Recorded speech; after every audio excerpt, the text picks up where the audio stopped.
So instead of doing the usual news report today, let's spend some time answering comments because I've had some really good comments.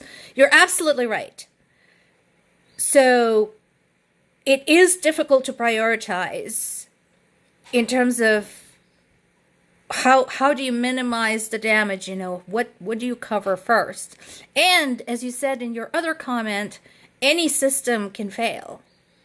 There's no such thing as a perfect system. I'm an engineer by education. Trust me, I know.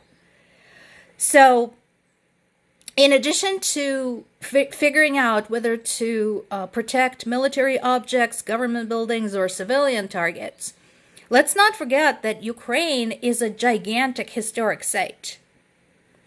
Where I grew up in Zaporizhia, that whole land is old Scythian land, and Scythian gold you see in the museums of the world came from that one region, okay?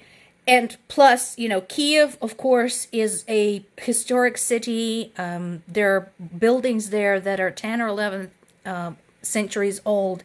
So that is a huge concern too. I know they're doing their best to protect the statues, to protect the buildings, but if a rocket directly hits the side of the Vladimir's Hill, which is where all of the famous cathedrals are, that is going to be devastating and irreplaceable. So this is one of the struggles right now. Yes, we want to protect our storehouses, our military airfields. We desperately need every bit of equipment intact. At the same time, we want to protect the people. We want to protect the civilians because we have lost enough already, including children. And there's also the historic heritage that also needs to be protected. So all of these factors come into play when we're talking about the air defenses. As is, just a year ago, I made a kind of an emotional video about historic sites that have already been destroyed.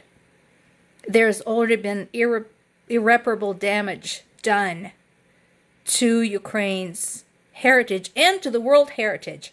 I'm surprised that UNESCO is not screaming to, close the skies over Ukraine and bringing the troops for that reason, because of the wealth of historic treasures and historic sites on the territory of Ukraine.